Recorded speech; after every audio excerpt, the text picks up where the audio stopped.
matériel de plantation.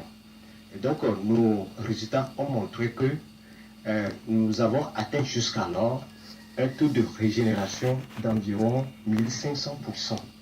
Ce qui voudra dire qu'à partir d'un petit nombre d'explants, c'est-à-dire de rejets sur lesquels on a appliqué la technique PIF, nous sommes capables de disposer en un temps record, c'est-à-dire en espace de 3-4 mois, d'une grande quantité de matériel de plantation à transporter au champ. Tout commence par l'extraction des rejets, ces petits bourgeons que le bananier produit naturellement.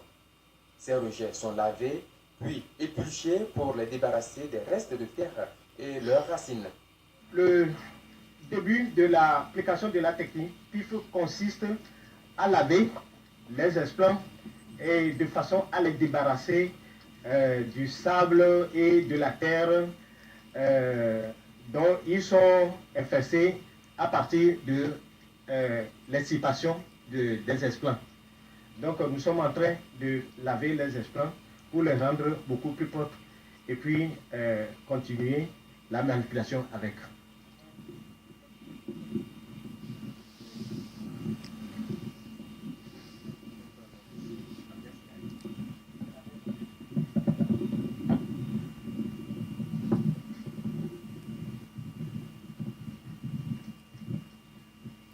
Ya hizo ndo ndizi gisi wanaanza ule butoto wake unaenda kukamata hata ungapi tu masemanse na una. Après le lavage, nous procédons au parage de la tige souterraine.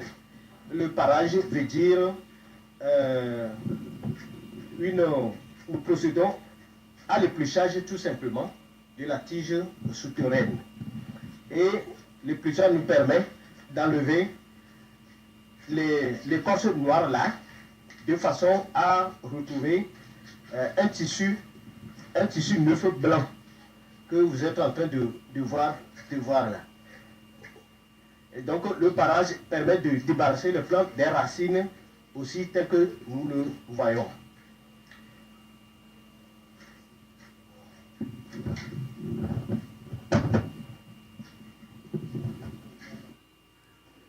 Les rejets subissent ensuite le décortiquage de leurs gaines foliaires avant d'être rajeunis suivant une procédure bien précise.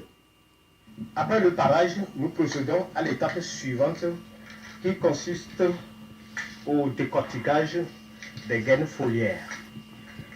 Et donc ces gaines foliaires sont disposées de manière que le bord de la gaine la plus neuve couvre le bord de la poignée de la gaine la plus ancienne. Pourquoi nous procédons au décortiquage des gaines? Parce que c'est en fait à l'aisselle de ces gaines foliaires que se trouvent les bourgeons qui sont censés régénérer les plants que nous voulons produire.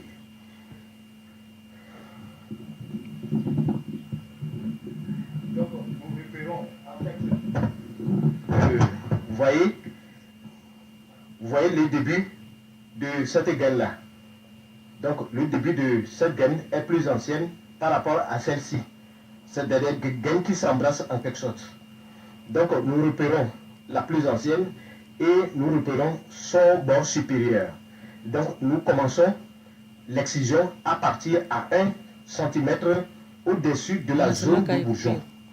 Donc ici constitue en quelque sorte la zone du bourgeon. Les bourgeons sont censés rester ici. Donc nous allons faire l'excision à 1 cm au-dessus de cette zone du bourgeon de façon à ne pas blesser surtout les bourgeons. Puisqu'il s'agit surtout des bourgeons, c'est eux qui vont régénérer les plants.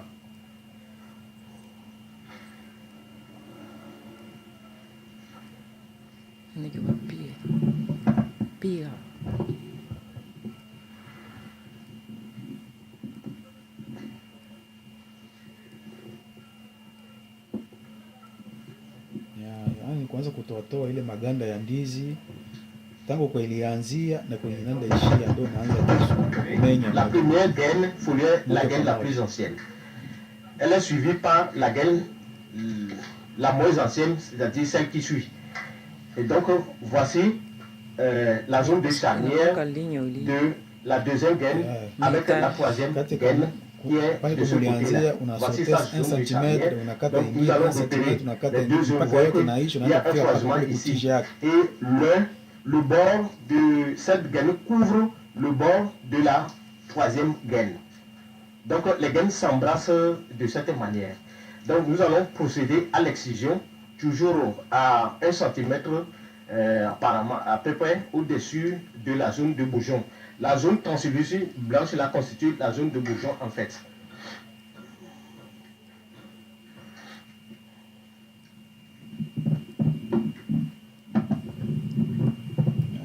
Ukatakata kama umeetaje tu kwanza mwanzo umeetaje mpaka unaenda fika kule kiroho chake kile.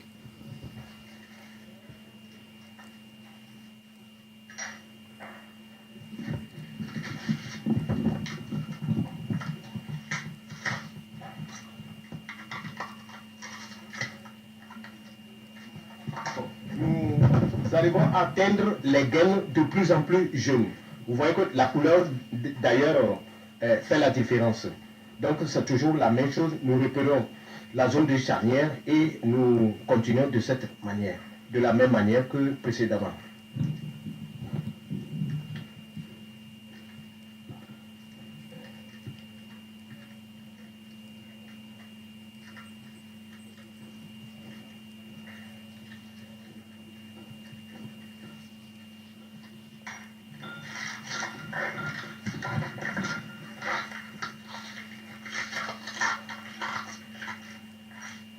Nous venons de finir le décortiquage des gaines foliaires. Donc voici en fait la présentation, la configuration de l'esclave.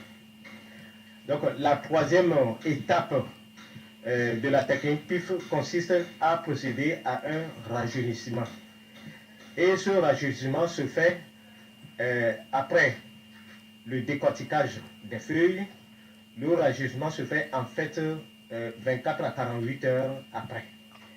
Le rajeunissement consiste à diminuer davantage la hauteur du moignon des gaines foliaires de façon à kuivunjika baada ya kukata vile mwili unaivunjika siku mbili 48 heures, tena unarudia kwa haya kukata kale kakiroro kaka. Pour risque de blesser les bourgeons, nous avons préféré augmenter un peu la taille à 1 cm. Je vous ai déjà parlé quand la première extirpation se fait à 1 cm à peu près au-dessus de la zone bourgeonnaire. Et donc le rangement consiste à diminuer plutôt cette hauteur-là et à s'approcher à peu près à demi centimètre à peu près, de façon à être le plus proche de la zone des bourgeons.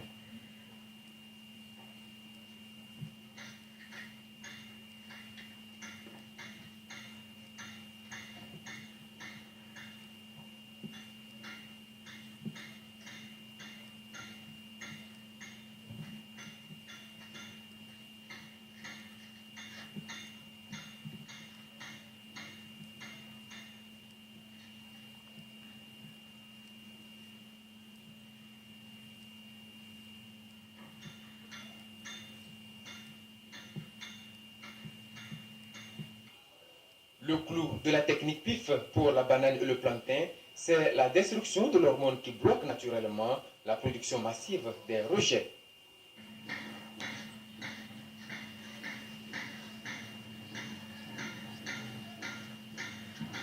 Voilà. La troisième partie est terminée. Nous allons commencer la quatrième partie. La quatrième partie, nous l'appelons traumatisme du méristème apical. Pourquoi traumatisme? Parce que sur le vivant, il y a ce qu'on appelle la dominance apicale. Donc au niveau apical, au niveau de l'apex, c'est-à-dire il y a un paquet de cellules au sommet, là, et qui secrètent une hormone. Et cette hormone a une mainmise sur le démarrage de tous ces bourgeons. C'est des centaines, pour ne pas dire des milliers de bourgeons à l'échelle des gaines foliaires. Vous voyez que sur le vivant, lorsque tous ces bourgeons ont la possibilité de démarrer, vous voyez qu'il y aura trop de prolifération, le plant mais ne peut pas supporter. D'où l'intérêt de la dominance apicale et qui a une mainmise sur le démarrage de ces pour empêcher en fait un certain nombre de bourgeons de démarrer. Il laisse seulement l'opportunité à quelques bourgeons de démarrer pour permettre effectivement au pied mère de pouvoir supporter.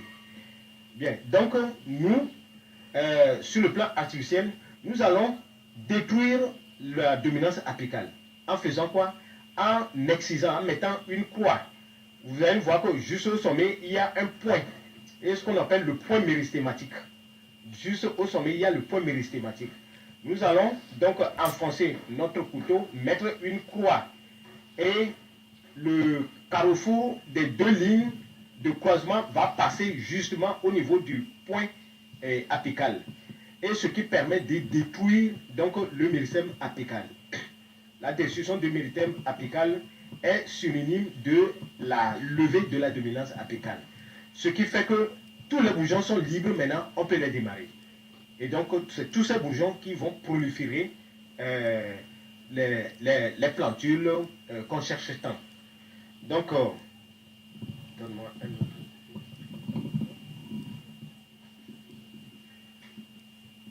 Donc, nous allons poser le couteau de façon que la ligne passe par le point apical et on enfonce le couteau à l'intérieur.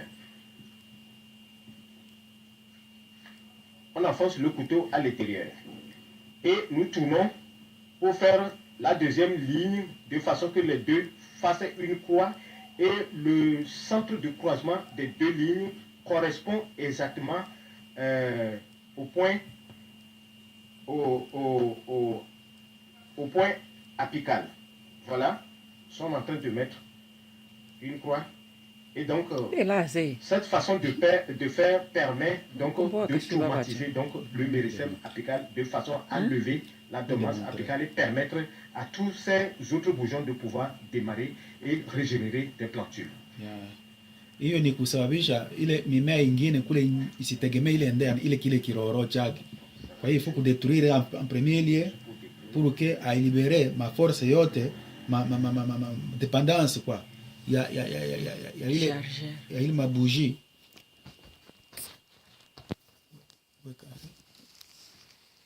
Weka pause. No, ilikuwa ishana. Kama uko kasha kuya, huwezi weka pause. Non, il faut cliquer pas tout, c'est fini. Naisha. Weka pause. Maliza yote. Le Centre africain de recherche sur bananier et plantain permet de produire en 3 mois un matériel végétal sain en grand nombre et hors des plantations. La méthode PIF consiste à exploiter la partie souterraine appelée bulbe du bananier plantain pour la multiplier. Son itinéraire technique prévoit des étapes incontournables. À l'issue du prélèvement qui se fait à l'aide d'un plantoir, il faut débarrasser ensuite le rejet des racines, et ce en champ pour ne pas contaminer le lieu de multiplication. Les rejets ainsi prélevés doivent être ramenés au lieu de multiplication pour suivre le processus de parage qui consiste à nettoyer toute la saleté. À une profondeur de 2 à 3 cm. Tout autour. On obtient une partie blanche, d'où le nom de parage à blanc. Il faut ensuite procéder au décortiquage, qui consiste à enlever gaine par gaine cet empilement pour repérer le méristème qui est la cellule centrale visée au cours de ce processus. À l'issue de cette étape, on passe ensuite à celle de la fente croisée, qui permet de perturber la croissance de la plante, permettant ainsi une prolifération de plusieurs cellules. Ceci est la phase la plus importante de la multiplication des rejets.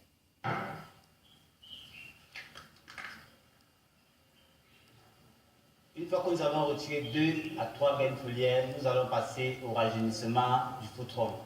Ici, il sera question de réduire le faux-tronc jusqu'à obtenir une forme de plateforme au niveau du zone. Yeah, easy money, oui.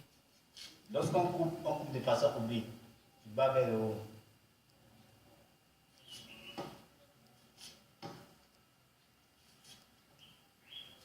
Yaani utaona namenya hasa vile ngisa namenya kama muogo vile.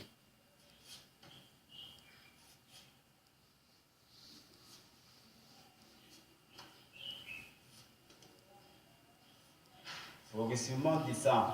Lorsqu'on va se rendre compte qu'on est descendu le plus bas possible, on va s'arrêter à ce niveau-là. nous dirons que nous avons fait le rajeunissement. Après le rajeunissement, nous allons passer à l'incision du bourgeon terminal. hiyo rajeunissement inakamata 48 heures, apical. unaivundia kasa vile 48 heures, ndio unarudia tena kata sasa. Du bourgeon, parce qu'il ne faut pas le rater. Question de le traumatiser, non de le tuer. Donc ici, on va le traumatiser pour qu'on puisse pour permettre la levée des autres bourgeons. Car un seul bourgeon ne peut se développer au niveau du bannier plantaire. Avant la mise en place dans le Ikiwa germoire, il alinyimanga faut kwe procéder au sana trempage yenda des esplants dans une Bobema. solution de fongicide Bobema. qui permet de les protéger contre les attaques de champignons. Nous allons laisser tremper notre esplant pendant 15 à 30 minutes, période pendant laquelle le produit pourra être intégré par l'esplant. L'écartement entre les esplants est de 5 à 10 cm. Ya, Il faut hiyo les kesho ya recouvrir mimi avec imeze la mate sciure mai ile sous une hauteur de Pour 10 que- cm. La isikauke sucre na blanche kuharibika doit wakati être inawekwa blanche de mlimo. préférence, car la Mbolea. la sucre rouge contient plus de toxines et la sucre blanche en contient moins. Hivi vyote ni vya unataka puturu puturu za Pour za miti, le développement des ile plantules. vichafu vyote vya mimea vya Les miti plants sont vyote prélevés ndio pour la hivi. pépinière. S'il est question Varandamba de viko faire hako un trou au niveau du pot et d'introduire notre jeune plantule et par la suite tasser légèrement. L'entretien au niveau du germoire est basé beaucoup plus sur le contrôle de la température, de l'humidité, l'arrosage et la fertilisation. Le coût de production d'un rejet est de 115 francs à 125 francs CFA.